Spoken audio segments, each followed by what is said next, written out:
అందరికీ నమస్కారం. మీరు వినబోతున్న కథ జిఎస్ లక్ష్మి గారు రచించిన మొలక. కథలోకి వెళ్దామా? ఏంటి, మమ్మల్ని రమ్మని లెటర్ పంపారా స్కూల్ వాళ్ళు? భయపడుతూ అడిగింది వైదేహి. ఏమీ చెప్పలేకపోయాడు. ఆ కవరు తల్లి చేతిలో పెట్టి తల వంచుకున్నాడు మురారి. ఈ కవర్లో ఏముందిరా? ఏం చేశావు? గద్దించింది. బిక్క చచ్చిపోయి కళ్ళనీళ్లు పెట్టుకున్నాడు మురారి. వైదేహి కరిగిపోయింది. 6వ క్లాసు చదువుతున్న కొడుకుని దగ్గరికి తీసుకుని బుజ్జగించింది. ఏం చేసావు నాన్నా? నేనేమి అనను, చెప్పు. అమ్మా, నేను నేను వెక్కిళ్లతో మాట రావట్లేదు మురారికి. ఆ, నువ్వు? కాపీ కొట్టానమ్మా. ఒక్కసారి మీదున్న బరువు దిగిపోయినట్టు తేలికపడ్డాడు మురారి. తెల్లబోయింది వైదేహి. కాపీ కొట్టావా? ఎందుకు? అర్థం కాలేదామెకు. వైదేహి డిగ్రీలు చదివుండకపోవచ్చు, కానీ మంచి సంస్కారం గల తల్లి. అబద్ధం ఆడకూడదు, దొంగతనం చెయ్యకూడదు, కాపీలు కొట్టకూడదు, ఇలాంటి నీతి సూత్రాలన్నీ వంట పట్టించుకున్న ఆవిడ కొడుకుకి కూడా అవే నూరిపోసింది. డిగ్రీ చదవలేదు కాబట్టి ఆమె కొడుక్కి చదువులో సహకారం అందించట్లేదు. అంతే తప్పితే మంచి విలువలతో ఒక మంచి పౌరుడిలా తయారు చేస్తుంది. మురారి తండ్రి చలపతిది నెలకి 25 రోజులు టూర్ల మీద తిరిగే ఉద్యోగం. ఇల్లు పట్టకుండా ఊరూరా తిరుగుతూ సంపాదించేది కుటుంబం కోసమే కదా. కుటుంబం అంటే ఎంత? చలపతి, వైదేహి, మురారి, అంతే. అతని మీద ఆధారపడి అతని తల్లిదండ్రులు లేరు. పెట్టి పోషించవలసిన అక్కా చెల్లెళ్ళు లేరు. అయినా సరే చలపతి క్యాంపులు వెళ్ళడానికే సుముఖత చూపిస్తాడు. ఎందుకంటే అందులోనే 4 రూపాయలు మిగులుతాయి. అతని ధ్యేయమల్లా కొడుకు మురారికి మంచి చదువు చెప్పించటం. అప్పుడు కొడుకు తనలాగా ఊరూరా తిరగకుండా కాలు మీద కాలేసుకుని కూర్చుని చేసే ఉద్యోగం చేసుకుంటాడని. ఇది చలపతి ఆశ. అందుకే ఫీజులవి ఎక్కువైనా సరే మురారిని సిటీలో ఉన్న మంచి స్కూల్లో చేర్పించాడు. అదీ కాక ట్యూషన్ కూడా పెట్టించాడు. తన ఖర్చులు, కుటుంబ ఖర్చులు తగ్గించుకొని ఆశలన్నీ మురారి మీదే పెట్టుకున్నాడు. మురారి కూడా తెలివి తక్కువ పిల్లాడేం కాదు. 2-3 ర్యాంకుల్లో ఉంటాడు. మొదటి ర్యాంక్ ఎందుకు రాకూడదు? చలపతి ఉక్రోషం. తన కొలీగ్ రాజారావు అస్తమానం పెద్ద గొప్పగా చెప్తుంటాడు. మా వాడు ఎప్పుడూ ఫస్టేనోయ్. అసలు సెకండ్ ర్యాంక్ వస్తే వాడు వాళ్ళమ్మ అల్లాడిపోతారు. మళ్ళీ ఫస్ట్కెళ్లే వరకు మా ఆవిడ వాణ్ణి నిద్రపోనీదనుకో. అది విన్నప్పుడల్లా చలపతి చిన్నబోతాడు. చదువురాని అమ్మాయిని భార్యగా చేసుకొని చాలా పొరపాటు చేశా అనుకుంటాడు. ఆ పొరపాటు దిద్దుదామన్నట్టు అస్తమానం చదవమని మురారిని గంటల తరబడి వాణ్ణి చదువుకునేందుకు కూర్చోబెట్టమని వైదేహిని తినేస్తూ ఉంటాడు. మురారి చదువు తప్ప అతనికి మరో దృష్టి లేదు. ఈసారి రాజారావుతో తను గొప్పగా చెప్పుకోవాలి. తన కొడుకు ఫస్ట్ వచ్చాడని. ఆ ఉద్దేశంతో ఈ యూనిట్ టెస్ట్లో ఫస్ట్ ర్యాంక్ వచ్చి తీరాలని మురారికి గట్టిగా చెప్పాడు. వైదేహిని కూడా, ఈసారి నీ కొడుకు ఫస్ట్ రాకపోయాడో చూడు, నీకు నా చేతిలో చావే అని బెదిరించాడు. కాని సరిగ్గా పరీక్షల ముందు మురారి జ్వరపడ్డాడు. క్లాసులు మిస్ అవడం వల్ల, నీరసం వల్ల ఇది వరకంత బాగా చదవలేకపోయినా సరే కష్టపడి రాత్రంతా కూర్చొని పోర్షన్ అంతా 1-2 సార్లు చదువుకున్నాడు. పొద్దున్నే పరీక్ష భయంతో తిండి కూడా సరిగ్గా తినలేకపోయాడు. ఆ రోజు పరీక్ష హాల్లో ఒకవైపు నీరసం, మరోవైపు భయం. అన్ని ప్రశ్నలకి చక్కగానే జవాబులు రాశాడు. కానీ ఖాళీలు పూరించే భాగంలో ఒక్క ప్రశ్నకి మాత్రం ఎంత గుర్తు చేసుకుందామన్నా సరే సమాధానం గుర్తు రాలేదు. తన ముందు బెంచీ వైపు చూశాడు. జైరాన్ చకచక రాసేస్తున్నాడు.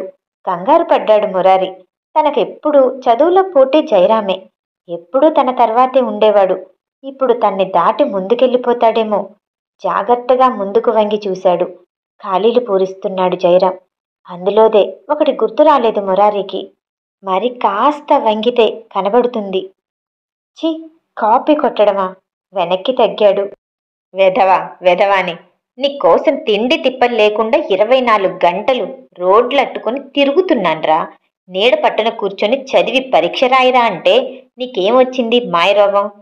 తండ్రి వేసే కేకలు గుర్తొచ్చాయి. కాస్త ముందుకి వంగాడు. దొంగతనం చెయ్యరాదు, అబద్ధమాడరాదు వంటి సూక్తులు చెప్పిన అమ్మ తప్పు కదూ అంటున్నట్టు కనబడింది. వెంటనే వెనక్కి తగ్గాడు. నోట్లో అక్షరం ముక్క రాని దాన్ని చేసుకున్నాను చూడు, అందుకు నన్ను నేను తిట్టుకోవాలి. ఆ రాజారావు పెళ్ళం చూడు, కొడుకునంత బాగా చదివిస్తుందో. కన్న కొడుక్కి అక్షరం ముక్క చెప్పలేని నీ బతుకెందుకు? తల్లి మీద అరుస్తున్నాడు. తండ్రి రాక్షస రూపం గుర్తొచ్చింది. వెంటనే ముందుకు వంగాడు. జయరాం రాసిన సమాధానం మురారికి కావలసింది స్పష్టంగా కనిపించింది. వెంటనే అది చూసి గబగబా తన పేపర్లో రాయబోయాడు. అంతే, వెనక నుంచి మురారి భుజం మీద చేయి పడింది. ఉలిక్కిపడి వెనక్కి తిరిగాడు. ఎప్పటినుంచి గమనిస్తుందో ఏమో, క్లాస్ టీచర్ లలిత మురారిని లేపి నించోపెట్టింది. ఏంటి మురారి, నువ్వు చేస్తున్న పని? మురారికి నోరు తడారిపోయింది. "ఆ, సారీ మిస్." ఎలాగో గొంతు పెగుల్చుకున్నాడు. లలిత టీచర్ లెసన్ ఎంత బాగా చెప్తుందో, క్రమశిక్షణ పాటించడంలోనూ అంత కఠినంగా ఉంటుంది. ఆవిడ దృష్టిలో మురారి బాగా చదివే బుద్ధిమంతుడైన పిల్లాడు. అలాంటి వాడు దారి తప్పి కాపీ కొడుతున్నాడు. ఇలాంటి వాటిని మొదట్లోనే ఆపకపోతే తరువాత కష్టమవుతుంది. మురారిని చూసి కల్లెర్ర చేసింది. బెదిరిపోయాడు. ఆ స్కూల్లో పిల్లల్ని తిట్టకూడదు, కొట్టకూడదు. వాళ్ళకి మంచి చెడు చెప్పి మంచి మార్గాన నడిపించాలి. ఆ వయసులో పిల్లల్ని తిట్టినా కొట్టినా వాళ్ళు భయపడిపోయి ఏవైనా అఘాయిత్యాలు చేసే అవకాశం ఉందని ఆ స్కూలు యాజమాన్యం ఏ టీచరు కూడా పిల్లల్ని తిట్టి కొట్టకూడదనే రూలు పెట్టారు. అయినా సరే teacher కల్లెర్ర చేసినందుకే Murari వణికిపోయాడు. "Come with me" అంది టీచర్ ముందుకి నడుస్తూ. "Miss, miss, sorry miss, excuse me miss." వెనక్కి తిరిగి చూడట్లేదావిడ. తిన్నాక హెడ్ మాస్టర్ రూమ్ వైపు నడిచింది. కళ్ళెమ్మట పొంగుకొస్తున్న దుఃఖాన్ని చెయ్యెత్తి చొక్కా చేత్తో తుడుచుకుంటూ గొంతు దుఃఖంతో పూడికిపోతుంటే లలిత టీచర్తో కలిసి హెడ్ మాస్టర్ గదిలో ఆయన ముందు నిలబడ్డాడు. మురారి చదువుతున్న స్కూలు మంచి పేరున్న స్కూలు. పబ్లిక్ పరీక్షల్లో స్కూలుకి 100% రిజల్ట్ తెప్పించడమే కాకుండా అన్ని రంగాల్లోనూ విద్యార్థుల అభివృద్ధికి స్కూలు మేనేజ్మెంట్ కృషి చేస్తుంది. ఒక విద్యార్థి చదువులోనూ ఆటల్లోనూ మిగిలిన అన్ని రంగాల్లోనూ పైకి రావాలంటే అందుకు స్కూల్లో టీచర్లు, ఇంట్లో తల్లిదండ్రులు కలిసి ప్రోత్సహిస్తేనే సాధ్యమవుతుందని వాళ్ళ విశ్వాసం. టీచర్లు పేరెంట్స్ మధ్య చక్కటి సయోధ్య ఏర్పడడానికి వాళ్ళు సాధారణంగా టీచర్ పేరెంట్స్ మీటింగులు పెడుతూనే ఉంటారు. అయినా సరే కొంతమంది విద్యార్థులు ఎందుకు వెనకపడుతున్నారో తెలుసుకునేందుకు ఎడ్యుకేషన్, సైకాలజీలో పెద్ద పెద్ద డిగ్రీలున్న వాళ్ళని పిలిచి వాళ్ళ సలహాలని తీసుకొని పిల్లలను మంచి విద్యార్థులుగానే కాకుండా ఈ సమాజంలోకి అడుగు పెట్టబోయే మంచి పౌరులుగా తీర్చిదిద్దడానికి కృషి చేస్తున్నారు. అటువంటి స్కూల్లో ఒక విద్యార్థి కాపీ కొడుతున్నాడంటే అది తేలికగా తీసేసే విషయం కాదు. అసలు ఆ పిల్లాడు కాపీ కొట్టవలసిన పరిస్థితి ఏంటి? అదే అడిగాడు హెడ్ మాస్టర్ టీచర్ని. "ఇతనికి మార్కులు ఎలా వస్తుంటాయి?" "బాగానే వస్తుంటాయి సార్. మొదటి 3 ర్యాంకుల్లోనే ఉంటాడు." "ఎందుకు కాపీ కొట్టావు?" నేరుగా మురారీనే అడిగాడు. సమాధానం లేదు. పనిష్మెంట్ ఇవ్వడం పెద్ద కష్టమేం కాదు హెడ్ మాస్టర్కి. కానీ చేసిన నేరానికి అసలు కారణమేంటో తెలుసుకోవాలి. వీలైతే ఆ కారణాల మూలంలోకి వెళ్లాలన్నది ఆయన అభిమతం. ఈ కుర్రాడిని తను ప్రశ్నించడం కన్నా ఈ తప్పు ఎందుకు చేశాడో తెలుసుకునేందుకు సలహాలివ్వడానికి ప్రొఫెషనల్స్ అయిన సైకాలజిస్టుల్ని పిలిస్తేనే నయం. ఎవరు చేసే పని వారు చేయాలి. ఈరోజు కాపీ కొట్టినందుకు ఇతనికి పనిష్మెంట్ ఇచ్చి లాభం లేదు. ఇంత బాగా చదివే స్టూడెంట్కి అసలు కాపీ కొట్టాలన్న ఆలోచన ఎందుకు వచ్చిందో తెలుసుకొని మళ్ళీ అటువంటి పరిస్థితి రాకుండా చూడాలి. అనుకున్న వెంటనే అప్పుడప్పుడు స్కూలుకు వచ్చి పరీక్షలకి ఎలా ప్రిపేర్ అవ్వాలో పిల్లలకి సైంటిఫిక్గా వివరించే 2 సైకాలజిస్టులతో అపాయింట్మెంట్ ఏర్పాటు చేశాడు. ఆ విషయమే లెటర్లో రాసి మురారి చేత వాళ్ళ పేరెంట్స్కి పంపించాడు. మురారి చెప్పింది విని లెటర్ చూసి కంగారు పడింది వైదేహి. ఆ రోజు రాత్రి టూర్ నుంచి ఇంటికొచ్చిన చలపతికి భోజనం అయ్యాక నెమ్మదిగా విషయం చెప్పలేక భయపడుతూ చెప్పింది. విషయం వినగానే పూనకం వచ్చినట్టు ఊగిపోయాడు చలపతి. "ఏడి వాడేడి? ఒరే, ఎక్కడ చచ్చావురా? ఇలా తగలడు. ఏ ఘనకార్యం చేశావు?" వంటగదిలో వైదేహి చీరకొంగు పట్టుకుని ఆవిడ వెనకాలే దాక్కున్న మురారి బెదిరిపోయాడు. భయపడద్దన్నట్టు 2 చేతులు వెనక్కి చాచి మురారిని పట్టుకుంది వైదేహి. "ఓసే దరిద్రం మొహందానా, నువ్వెలాగూ చదువులేని ముద్దువే. వాణ్ణి కూడా ఎందుకు పాడు చేస్తున్నావు? నీ గారం వల్లే కదా వాడిలా అయ్యాడు. ఇలా రారా వెధవా." గట్టిగా అరిచాడు. మురారి కదల్లేదు.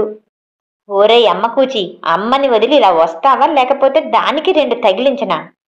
మురారికి లోపల నుంచి దుఃఖం తన్నుకొస్తోంది. తను వెళ్ళకపోతే నాన్న అమ్మని కొడతాడేమో. నెమ్మదిగా వైదేహి ముందుకొచ్చి నిలబడ్డాడు. అతని భుజాల మీద చేతులేసి పట్టుకుంది వైదేహి. పిల్లాన్ని చలపతి ఎక్కడ కొట్టేస్తాడోనని ఆవిడ భయం. రండి రాజావారు, రండి, చెప్పండి, ఏం ఘనకార్యం చేశారు? వెటకారంగా అడిగాడు. మురారి భయంతో మాట్లాడలేకపోయాడు. దిక్కుమాలిన వెధవ, ఇలా రారా, గట్టిగా అరిచాడు. వెళ్ళు, వెళ్ళా ప్యాంటుకున్న బెల్ట్ తీసుకురా. వైదేహికి అర్థమైంది ఆ బెల్టుతో మురారిని కొట్టడానికే దాన్ని తీసుకురమ్మన్నాడని. ఏమండి, ఏదో చెప్పబోయింది నెమ్మదిగా. ఉగ్రుడైపోయాడు చలపతి. నువ్వు నోరు మూసుకొని లోపలికి తగలడు. నీ వల్లే వాడెందుకు పనికి రాకుండా పోయాడు. చెప్పరా, ఏం చేశావు స్కూల్లో? ఎందుకు రమ్మన్నారు మమ్మల్ని?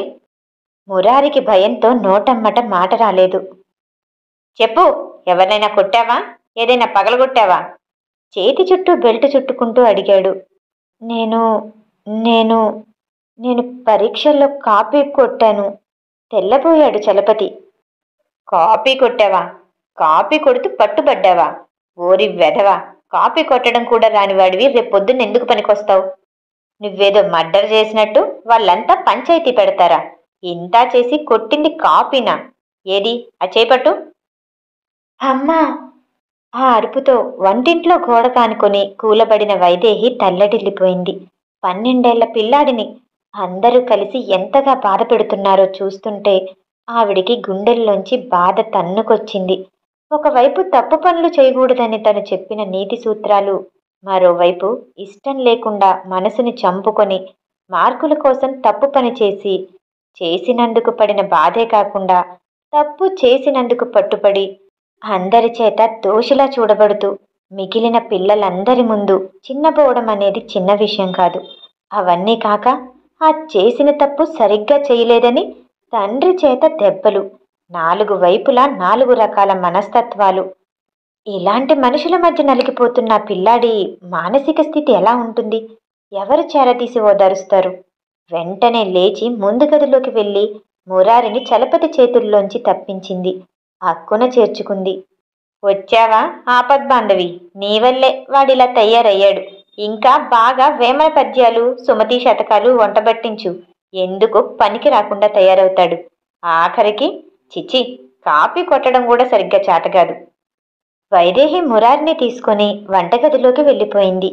కావలసిన దానికన్నా ఎక్కువగా కష్టపడుతూ దృష్టంతా కొడుకు చదువు మీదే పెట్టుకు బతుకుతున్న చలపతికి స్కూలు వాళ్ళు పంపిన లెటర్ పిడుగుపాటులాగే తోచింది.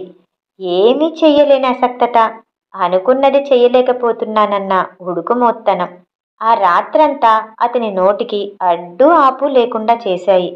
తల్లి కొడుకు ఒకళ్ళనొకళ్ళు పట్టుకొని బిక్కు బిక్కుమంటూ ఆ రాత్రంతా గడిపారు. మర్నాడు చలపతి, వైదేహి, మురారి సమయానికి ముందుగానే స్కూలుకి చేరుకున్నారు. హెడ్ మాస్టర్ సైకాలజిస్ట్ ముకుందాన్ని, సైకియాట్రిస్ట్ శివరాంని పిలిపించాడు. మురారి కేసు వారితో చర్చించాడు. అసలు కాపీ కొట్టాడన్న అభియోగాన్ని ఇంత పెద్ద సమస్యగా చూడటం అవసరమా అని వాళ్ళని అడిగాడు. ముకుందన్ నవ్వాడు. మీకు పెద్ద గీత చిన్న గీతల కథ తెలుసు కదా, అలాగే ఇదేను. దొంగతనం, అవినీతి, మర్డర్లు, మానభంగాలు చాలా మామూలుగా జరిగిపోతున్న ఈ రోజుల్లో ఇంత చిన్న విషయానికి అంత పెద్ద విచారణ అవసరమా అని మీకు అనిపించడం సహజమే. ప్రస్తుతం మన చుట్టూ ఉన్న సమాజం కుళ్ళిపోయింది. సమాజాన్ని మార్చాలంటే మనుషుల్లో మార్పు రావాలి. ఈ తరం వారికి ఇంకేం చెప్తాం? కనీసం రాబోయే తరం వారైనా మంచి నైతిక విలువలతో పెరిగితే సమాజం ఆరోగ్యంగా ఉంటుంది.